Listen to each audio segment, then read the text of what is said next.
주님 전에 올라오신 여러분을 주님의 이름으로 환영하고 축복을 드립니다. 우린 모두 인생을 걷는 순례자들입니다. 길을 걸으면서 지금까지 내가 살아온 삶이 잘된 삶인가? 지금까지 내가 걸어온 길이 바른 길인가? 이런 것을 배우고 익히는 그러한 순례자의 길입니다. 길을 가다 보면 항상 만나는 것이 갈림길입니다. 갈림길에 서서 나는 어느 쪽을 선택할 것인가 고민하지요. 그래서 우리 인생은 선택과 포기의 도상을 걷는 존재다라고 말을 할 수가 있습니다. 근데 문제는 내가 취한 그 길이 바른 길인가 하는 문제입니다. 바르지 않다라는 것을 알 때 사람들은 후회를 하게 되지요. 야, 그때 그 길로 가지 말고 이 길로 들어섰다면, 그때 그 사람을 만나지 않고 이 사람을 만났더라면, 그때 그 기회를 꼭 내가 두 손으로 붙잡았다면 하는 후회를 갖게 됩니다.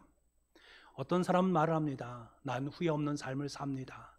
하지만 그것은 잘못된 자기 합리화의 모습입니다. 인간은 자신이 걸어온 도상에서 한 번쯤은 후회하게 되어 있습니다. 생각을 해보면 이 후회라는 것으로 말미암아 우리는 지금의 길을 걸어왔음을 깨닫게 됩니다. 후회란 말은 별로 좋지 않은 말처럼 여길 수 있습니다만 우리의 길을 걸어가는 데 있어서는 대단히 유용하게 사용되는 것입니다. 이 후회로 말미암아 내 삶의 자리를 반추할 수 있고 지금까지 걸어온 삶의 뒤안길을 추념해 볼 수 있기 때문에 그렇습니다. 그래서 지금 왜 내가 후회하며 서 있는가 하는 원인을 발견하게 되지요. 아, 이것 때문에 내가 이 길로 걸어왔구나. 내가 하나님의 길을 걸어와야 되는데 하나님의 길을 걸어오지 못하고 이것 때문에 이 길로 들어섰구나 하는 후회를 갖게 되고 다시금 그 길에서 돌아서게 되는 것들이지요. 이것을 회개라고 말합니다. 회개하는 삶을 통해서 나의 길을 바르게 세워가는 것들이 우리의 인생임을 깨닫습니다. 생각해보면 지금 내가 이 자리에 앉아있다라는 것은 하나의 위대한 선택인 동시에 위대한 포기라고 할 수 있습니다.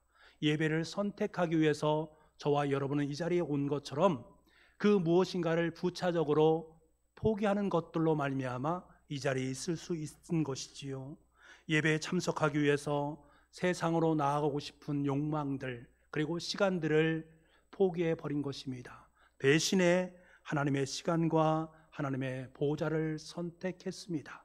그 선택의 결과 주님께서는 저와 여러분에게 참 잘했다라고 칭찬해 주고 있습니다. 그 결과로 저와 여러분은 이 자리에 앉아 있는 것들이지요. 오늘 본문에 등장하는 기생 라합은 포기할 줄 아는 여인이었습니다. 여러분의 가정을 돌아보시면 어떻습니까? 가정이 깨끗합니까? 아니면 좀 더럽습니까? 아주 깨끗하게 잘 정리되어 있는 가정을 보게 되면 그 주인은 무엇인가를 잘 포기하고 버리는 가정이다라고 할 수 있습니다. 버리기 때문에 깨끗할 수 있습니다. 반면에 그 가정이 좀 지저분하다라는 것은 무엇인가를 자꾸 모아서 쌓는다라는 것을 의미하는 것 아니겠습니까? 우리 인생도 마찬가지입니다. 우리가 깨끗하고 산뜻하게 삶을 살아갈 수 있는 것은 버림의 복입니다. 잘 버림으로 말미암아 포기를 할 줄 알므로 말미암아 우리의 짐은 점점 덜어지게 되어 있습니다. 근데 사실요, 이 포기한다라는 것이 참 쉽지 않다라는 것을 저는 잘 압니다. 저는 책을 참 좋아합니다. 책을 좋아하기 때문에 책을 많이 수집을 합니다. 그래서 예스 24시 같은 곳에서 제가 책을 이렇게 시키고 그러니까 그렇게 시키다 보니까 등급이 굉장히 많이 올라갔습니다. 왜? 책을 좋아하기 때문에. 근데 그것이 하나의 저에게 흠이 되어버렸습니다. 그 책을 제가 다 읽었는가? 그렇진 않다라는 거예요. 많은 책들을 읽지 못하면서 언젠가는 읽을 수 있겠지, 언젠가는 유용하게 쓰이겠지라고 여기기 때문에 계속해서 차곡차곡 쌓아놓습니다. 그래서 책장에도 많은 책들이 쌓여있는 모습을 봅니다. 그래서 항상 좀 지저분하다라는 느낌을 가질 때가 있습니다. 여러분, 책 하나도 버리기가 쉽지 않다라는 거예요. 그런데 이 기생 라합은 무엇을 포기하고 있습니까? 국적을 포기하고 있다라는 사실입니다. 세상의 국적을 포기한다는 것이 쉬운 일입니까? 결코 쉽지 않은 일입니다. 이 여자분의 직업이 무엇입니까? 기생이었습니다. 기생은 관계성으로 살아가는 존재 아니겠습니까? 자기의 관계를 맺고 있었던 민족, 그리고 자신의 직업을 버린다라는 것은 결코 쉽지 않은 것입니다. 그럼에도 불구하고 이 여인은 그것을 버렸습니다. 포기했습니다. 왜 그럴 수밖에 없었을까? 그녀에게 확신이 들었던 것이지요. 여리고인으로 남아있는 것보다 더 가치 있는 것이 하나님의 백성으로 살아가는 것이 더 의미 있다라고 확신했기 때문에 그렇습니다. 그래서 11절 말씀에 보면 그녀의 입술을 통해서 뭐라고 고백하는가? 위로는 하늘에서도 아래로는 땅에서도 하나님, 상천하지 하나님을 나는 선택했다, 미련 없이 선택했다라고 고백을 하고 있습니다. 여러분, 신앙을 포기하는 신앙은 포기를 하는 것입니다. 손에 든 것들을 포기하지 않고는 결코 하나님의 것을 취할 수가 없습니다. 하지만 우리는 종종 하나님과 협상을 하려 합니다. 하나님께 저에게 이것을 주신다면 저는 이것을 포기하겠습니다. 그런데 하나님은 우리에게 뭐라고 말씀하십니까? 얘야, 너 이걸 포기해라. 그럼 내가 너의 두 손에 이것을 주시겠다라고 약속을 하십니다. 우리가 주님 앞에 먼저 포기할 때에 얻을 수 있다라는 것을 말씀하고 계십니다. 그렇다면 우리가 왜 포기하는가? 왜 포기할 수밖에 없는가? 현재 내 손에 주어진 것이 더 의미 있고 가치 있다라고 여기기 때문입니다. 라합이 현재 여리고성의 기생으로 살아가는 것보다 더 나은 삶이 있다라는 것을 알기 때문에 포기를 한 것입니다. 그동안 여리고성에서 모셨던 그 신보다 더 가치 있고 더 위대하고 더 능력 있는 삶을 살아가게 만드실 하나님이 계시기 때문에 나는 내 신을 버리고 하나님을 선택하겠다라고 그녀는 결정을 했던 것입니다. 우리는 포기할 줄 아는 지혜를 품고 살아가야 됩니다. 사도 바울은 살아가면서 참된 가치가 율법에 있다라고 여겼습니다. 참된 진리는 유대인의 하나님에게 있다라고 여겼습니다. 참된 지혜는 예수 그리스도를 아는 지식이라고 여겼습니다. 그런데요, 다메섹 도상에서 예수님을 만나고 난 후에 그 모든 것들이 무용지물이다라는 사실을 알았습니다. 허상임을 깨달았습니다. 참된 가치는 율법이 아니라 하나님의 말씀이었다. 참된 진리는 유대인의 하나님이 아니라 바로 오직 예수 그리스도였다. 참된 지혜는 예수 그리스도를 아는 지식이었다라는 사실을 비로소 깨닫게 된 것입니다. 그러니까 지금까지 참된 가치로, 참된 진리로, 참된 지혜로 여겼던 그것들을 다 배설물로 여기고 더 나은 가치, 더 나은 진리, 더 나은 지혜를 선택했는데 그것이 바로 예수 그리스도였습니다. 바라기는 저와 여러분이 바로 그 예수 그리스도를 선택하며 살아갈 수 있는 은혜가 있기를 원합니다. 여러분, 포기를 배운다라는 것 참 중요한 것입니다. 포기를 한다는 것 참 중요한 일입니다. 저는 설교를 하면서 이 포기에 대한 부분을 많이 배우게 됩니다. 설교를 준비할 때마다 고민하지 않겠습니까? 어떻게 하면 우리 성도들에게 가장 적확한 진리를 깨닫게 할까? 어떻게 하면 하나님의 말씀을 잘 전할 수 있을까? 어떻게 하면 우리 성도들이 하나님의 말씀을 마음판에 새기고 예수 그리스도의 사람으로 설 수 있도록 만들까? 어떻게 하면 우리 성도들에게 하나님의 영생의 말씀을 마음속에 품고 영원한 삶을 살아 누리는 기쁨과 감격 인생을 살아가게 할 수 있을까? 고민하게 됩니다. 그래서 말씀을 준비하면서 말씀의 양이 늘어날 수밖에 없는 것들이지요. 담고 싶은 것들이 참 많은 것입니다. 그러니까 설교의 양이 점점 많아지게 되는 것들입니다. 그런데 저는 그때부터 이제 설교를 읽고 또 읽습니다. 그러면서 하나하나 포기하기 시작합니다.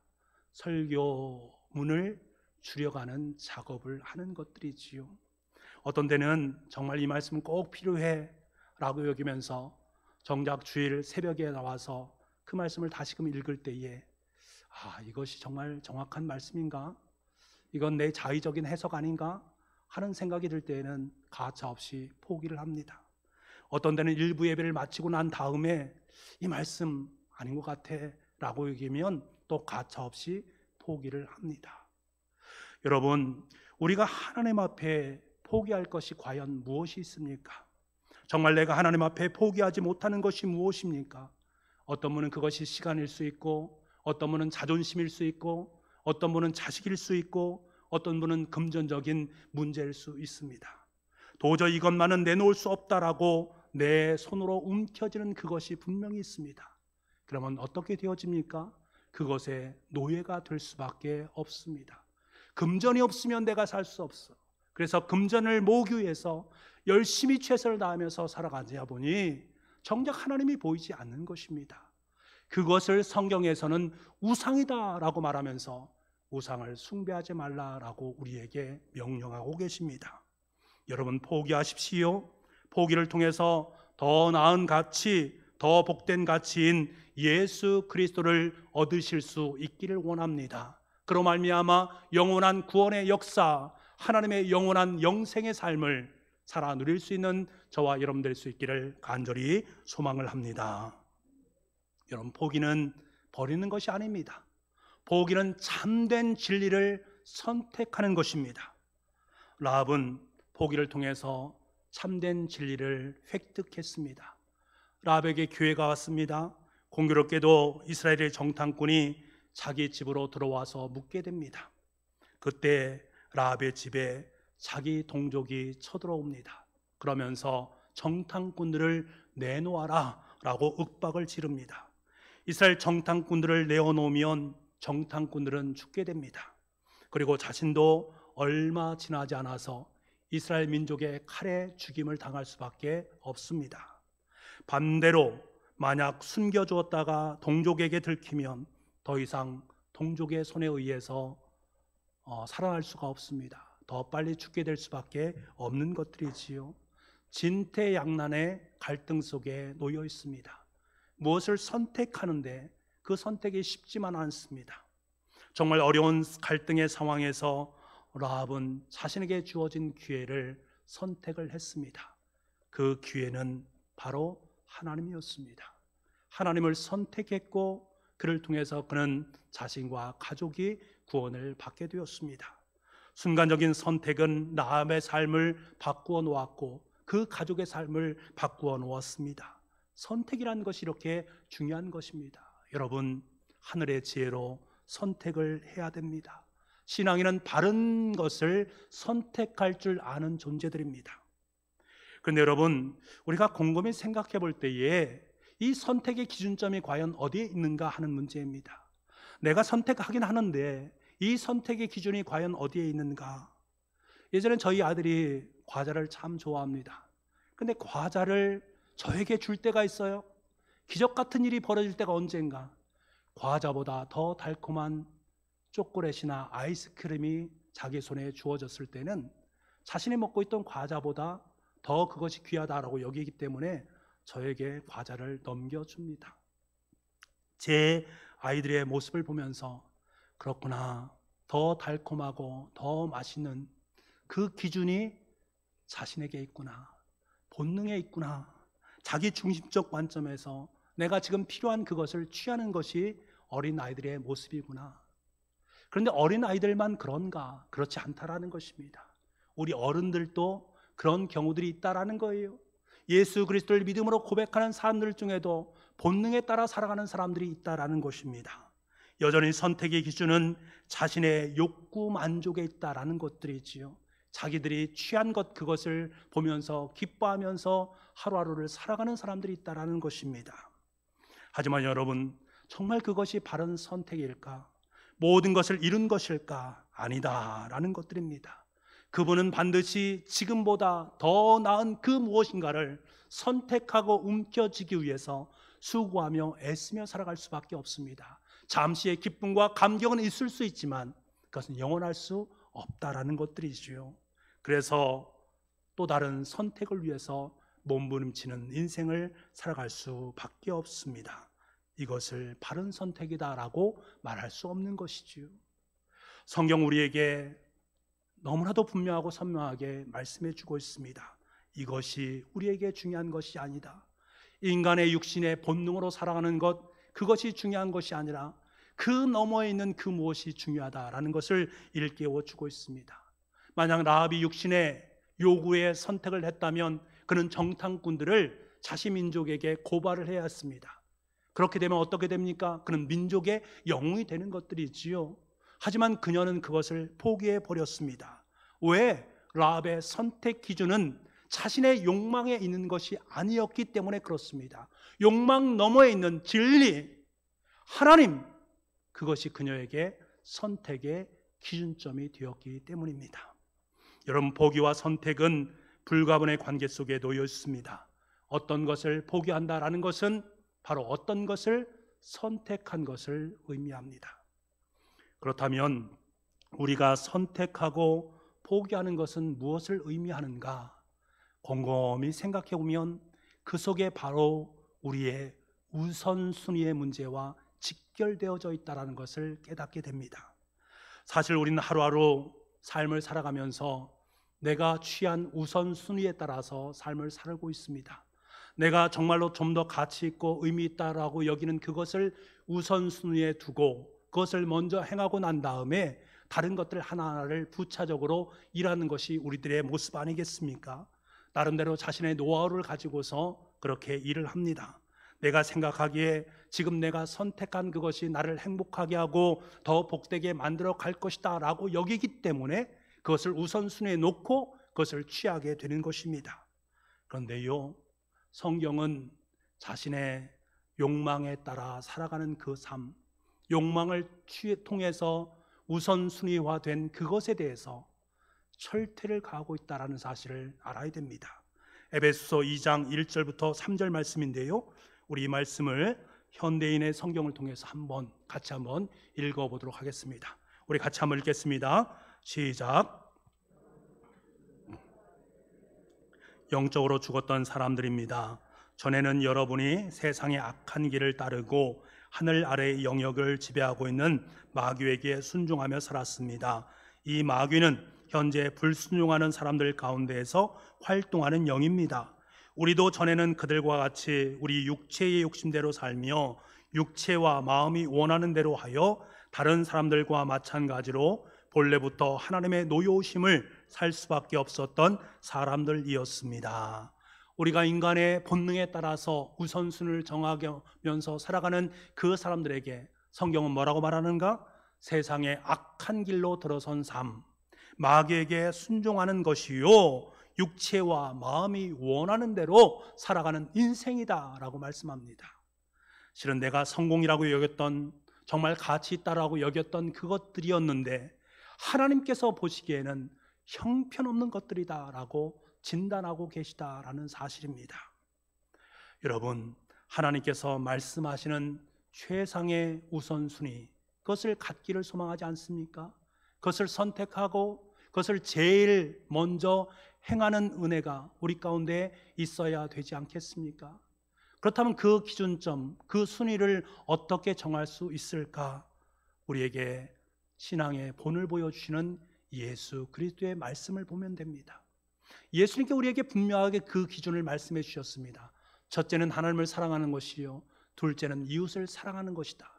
너무나 선명한 것입니다. 주님께서는 이것이 저와 여러분의 인생의 기준점이 되기를 소망하시고 삶의 우선순위가 되기를 원하십니다.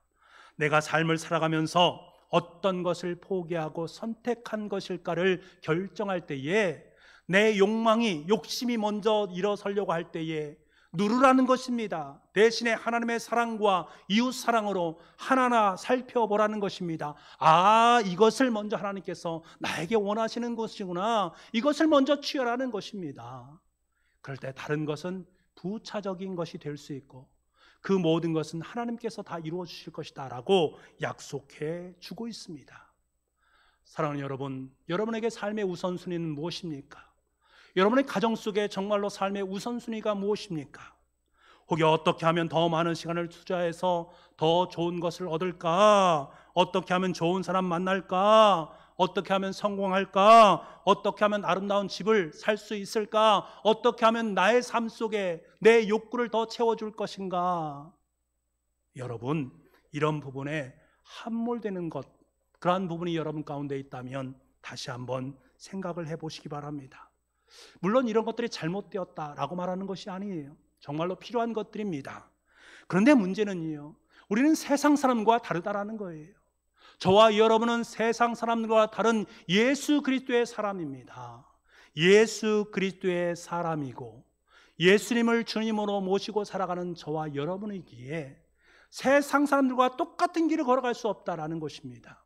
세상 사람들의 생각과 세상 사람들의 행동과 다른 면이 있어야 된다라는 거예요. 정작 그리스도에게 가장 중요하고 가장 중요한 하나님의 사랑과 이웃 사랑에는 별 관심을 보이지 못한다면 정말로 문제가 아니겠습니까? 만약에 우리 삶이 내 건강을 맞다라고 여기면서 오늘도 헬스클럽 같은 곳을 전전하고 살아가면서 자신의 지식을 더 쌓아나가기 위해서 열심히 개인 지식을 쌓아가는 그 일을 취하면서 그리고 자신의 사업의 성공을 위해서 끊임없이 전략회의를 짜면서 그리고 자녀의 문제로 말미암아 대부분의 시간을 자녀 교육에 힘을 쓰면서 정작 24시간 중에 단 1시간 24분의 1 정도를 하나님의 사랑과 이웃을 사랑하는 일에 사용하지 않고 있다면 과연 내가 정말로 바른 신앙생활을 하고 있는가? 내가 그리스도인이라고 말을 할 수 있는가? 곰곰이 한번 생각해 보시기 바랍니다. 여러분의 하루의 시간 테이블을 한번 들여다보시길 바랍니다. 하루하루 여러분이 선택하고 포기한 그 기준점, 여러분이 우선순위라고 여겼던 그것들이 과연 무엇인가를 곰곰이 한번 묵상해 보시기 바랍니다. 하나님이 결부되지 않는 선택, 하나님께서 함께하지 않는 선택, 그것이 내 삶 속에 없었는지를 다시 한번 돌아보셔야만 합니다. 여러분이 하루하루 선택한 그 포기의 그 시간, 그것이 바로 여러분의 신앙의 성숙도를 의미하는 것입니다. 내가 지금 선택해서 내 삶 속에 행하고 있는 그 하나하나가 실은 나의 신앙이다라는 사실입니다. 다른 사람 볼 필요 없습니다. 내가 하나님의 것을 선택해서 지금도 그것 때문에 감격하고 기뻐하는 그것을 삶의 우선순위로 두고 있느냐, 그것이 여러분의 그리스도인의 자존심이 될 수 있고 우리의 가장 중요한 신앙의 가늠자가 될 수 있는 것입니다. 사랑하는 여러분, 왜 우리가 이 포기하고 선택하는 것에 집착해야 되는 것입니까? 그것은 믿음과 직결된 문제이기 때문에 그렇습니다. 라합의 포기와 선택의 과정 속에서 라합은 참된 진리의 길, 참된 믿음을 회복한 여인입니다. 그는 이 과정을 통해서 하나님을 더 깊이 알았고 하나님을 더욱더 신뢰하는 법을 배워나갈 수 있었습니다. 그리스도인들은 선택과 포기의 과정을 통해서 끊임없이 영적으로 성장하게 되어 있습니다. 작은 믿음에서 큰 믿음으로 성장하게 되어 있습니다. 내 자신의 자아적 욕망을 포기하는 과정을 통해서 주님을 발견하게 되고 주님의 뜻을 마음속에 품을 수 있게 되고 그것을 행하면서 기뻐하며 감격할 수 있게 되는 것입니다. 이 일련의 과정 속에서 꼭 필요한 것이 무엇인가? 바로 믿음이다라는 사실입니다. 라합이 국적을 포기하고 이스라엘 민족을 선택한 것은 믿음에서 연유된 것입니다. 라합이 정탐꾼들을 살려둔 뒤에 무엇이라고 고백합니까? 10절 말씀에 이렇게 말을 합니다. 우리 10절 말씀 보겠습니다. 시작. 이는 너희가 애굽에서 나올 때에 여호와께서 너희 앞에서 홍해 물을 마르게 하신 일과 너희가 요단 저쪽에 있는 아모리 사람의 두 왕 시온과 옥에게 행한 일, 곧 그들을 전멸시킨 일을 우리가 들었음이니라. 우리가 들었음이니라. 이스라엘 백성들의 홍해를 마른 땅같이 걸어간 것과 아모리의 시온 왕과 옥 왕을 모두 물리친 것을 뭐라고요? 들었다라고 말을 하고 있습니다. 그런데 사실 라합 한 여인만 그 말을 들었습니까? 여리고 성 안에 있는 모든 사람들이 다 그 말을 들었습니다. 그런데 다른 사람은 다 그것을 귓등으로 들었습니다만 그 여인은 믿음으로 그것을 들었다라는 거예요. 왜 라합이 그로 말미암아 구원을 얻었을까? 히브리서 11장 31절 말씀에 이렇게 말합니다. 믿음으로 기생 라합은 정탐꾼을 평안히 영접하였으므로, 바로 라합이 그 소식을 믿었기 때문입니다. 바로 믿음 때문에 구원을 받은 것입니다. 똑같은 이야기를 수없이 많은 사람들이 들었습니다만 그들은 그 말을 듣지 않았지만 이 라합은 그 말을 믿었습니다. 그 기준점이 되는 것이 바로 믿음이다라는 사실입니다. 그것이 열쇠였습니다. 믿음이 있는 들음으로 말미암아 구원을 받게 된 것입니다. 하지만 여러분, 단순히 우리의 삶 속에 믿는다라는 것으로 모든 것이 다 해결될 수 있는가? 그것만 아닙니다. 이 믿음이란 어근에 함께 사용되는 단어가 성실함이란 단어입니다. 어근이 같다라는 것은 같은 뜻을 내포한다는 것을 말하는 것 아니겠습니까? 믿음과 성실함은 직결되어 있는 것임을 말하는 것입니다. 여러분, 이것을 무엇을 말하는 것입니까? 믿음이라는 것은 단순하게 듣는 것 이상의 의미를 갖는 것이다. 다시 말해서 진정한 믿음이라는 것은 내가 믿는다라고 고백하는 그 믿음의 내용을 내 삶의 자리를 통해서 성실하게 살아내는 것을 의미하는 말입니다. 그리스도인이 성실하지 않게 살아가고서는 믿음을 소유할 수 없다라는 거예요. 그렇다면 과연 무엇을 성실하게 살아가는 것을 말하는 것입니까? 두말할 필요 없이 포기와 선택에 대한 부분입니다. 자신이 행하는 모든 욕망을 하나씩 포기하고 대신 그리스도의 것을 하나하나 품는 것, 선택해서 그리스도를 닮아가는 것을 말합니다. 믿음으로 선택한 그 선택의 내용을 성실하게 살아가다 보면 저와 여러분의 삶 속에 믿음의 열매가 주렁주렁 맺혀지게 됩니다. 사랑하는 북부가족 여러분, 라합의 인생은 포기와 선택의 연속이었습니다. 그는 최종적으로 하나님을 선택했고 이스라엘 민족을 선택했습니다. 이것의 단초는 믿음이었습니다. 하지만 그녀는 믿음만으로 살지 않았습니다. 선택한 그 삶을 성실하게 삶을 통해서 살아갔습니다. 그랬더니 하나님께서는 그녀를 너무나도 복되고 귀하게 만들어 주셨습니다. 이방 여인이었음에도 불구하고 그를 통해서 다윗의 계보를 잇게 만들고 그리스도의 족보를 이어가는 은혜를 그녀에게 허락해 주셨습니다. 우리는 2021년도를 살아갑니다. 살아가면서 수없이 많은 선택의 기로 속에 서야 될 것이고 또 포기를 해야 될 경우도 있습니다. 그때마다 그 기준점 속에 항상 하나님을 포함시키시기를 바랍니다. 이것이 바로 믿음입니다. 그리고 믿음으로 선택된 그 일, 하나님의 사랑과 이웃사랑의 그 일을 열심히 최선을 다해서 성실하게 충성으로 감당할 수 있기를 원합니다. 그때 2021년도는 믿음으로 기생 라합은이라고 성경에 기록한 것처럼 하나님은 분명하게 우리의 이름을 믿음으로 재환이는, 믿음으로 누구누구는 이란 이름을 아름답게 새겨 놓으실 것입니다. 그러므로 말미암아 저와 여러분, 저의 가정과 여러분의 가정을, 그리고 이 나라 이 민족을 하나님께서 믿음의 사람들로 점점 아름답게 세워주셔서 이 땅 속을 하나님의 땅으로 아름답게 변화시켜 주실 줄 믿습니다. 믿음의 사람으로 선택하시고 믿음의 사람으로 포기하시고 그 믿음의 내용을 철저히 충성으로 살아낼 수 있는 복의 자녀들이 다 될 수 있기를 간절히 소망합니다. 기도하겠습니다. 하나님, 믿음으로 선택하고 믿음으로 포기하기를 원합니다. 하나님의 것을, 하나님의 백성의 것을 선택하기를 원합니다. 그래서 예수 그리스도를 점점 닮아갈 수 있는 우리 모두가 될 수 있도록 주님 도와주옵소서.